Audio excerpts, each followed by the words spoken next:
I'm pleased of the previous 4 presentations because mine is going to be much more engineering, much more on infrastructure, assets, components, and materials.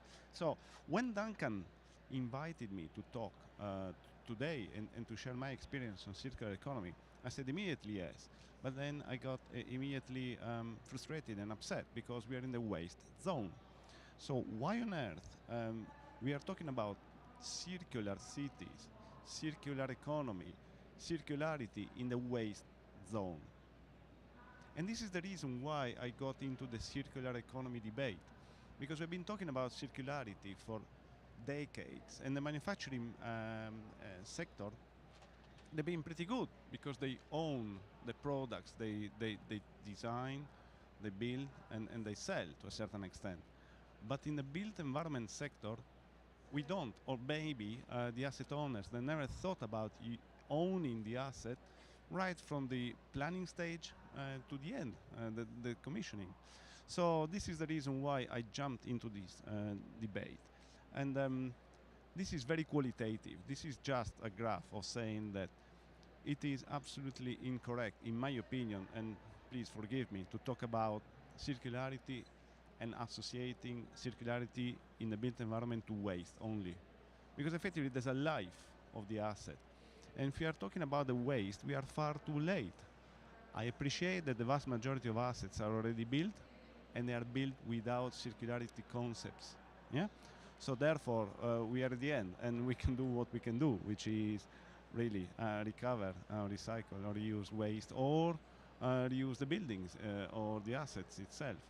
But what I'm trying to pass to you today is that effectively there are several moments of circularity at each stage of the asset life, from planning to design to construction, operation, and end of the current life of the asset, because assets have multiple lives. Okay? So the second point I'm going to pass today is an enabler of circularity, because this is another aspect that characterizes what I do, is being pragmatic and using what's out there already existing in order to deliver new ideas. So I'm talking about smart infrastructures, which is basically the combination of a physical infrastructure and the power of data, the digital twin. Every infrastructure can be described using a software in a digital way, and that's the digital twin of the physical infrastructure. Now, if we merge the two together, that's when we get the power of the smart infrastructure, which is knowledge of everything in that piece of infrastructure. Can be assets, can be components, can be materials. Because if the idea is to reuse components, for instance, if we don't know where they are, there's no way we can reuse them. We shouldn't think about circularity only for one asset, because then there are systems of systems. And assets may use the same components and may use the same materials. So that's why I think that the digital revolution is going to help us in making better decision-making, better decisions. Therefore, it's going to improve our decision-making process. And that's where really the smart infrastructures and they're coming into force into the circular economy.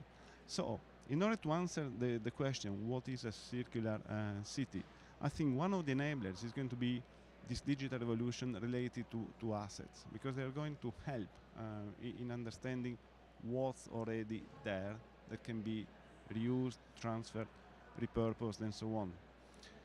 The second aspect of a city, why a city is perfectly positioned to talk and to make real the circular economy, is that within the boundaries of a city, there's enough power from the governance perspective. So I think that the leadership perspective in Amsterdam clearly showed what is possible to achieve is fundamental, really, in order to achieve circular economy within the city boundaries. Cities are big enough to have an effective market, because we need to think about how the market and drivers are going to work within a city. So cities are big enough to create a boundary where it is possible to develop a market. And the fourth one is the proximity of people and materials in the urban environment, which is fundamental in order to achieve what a circular economy is within a city. So this is what a circular city is, in my opinion. And the conclusion is that, first of all, we need to shift the paradigm of circularity from waste to the whole life of assets, and we need to start thinking about systems of systems, fundamentally important. Smart infrastructure as one of the key enablers. I've been talking a lot about it already, and therefore cities to be considered the privileged position, in a privileged position to deliver circularity within their boundaries, because effectively they have everything they need, and we need to close the loop of circular economy. That's it.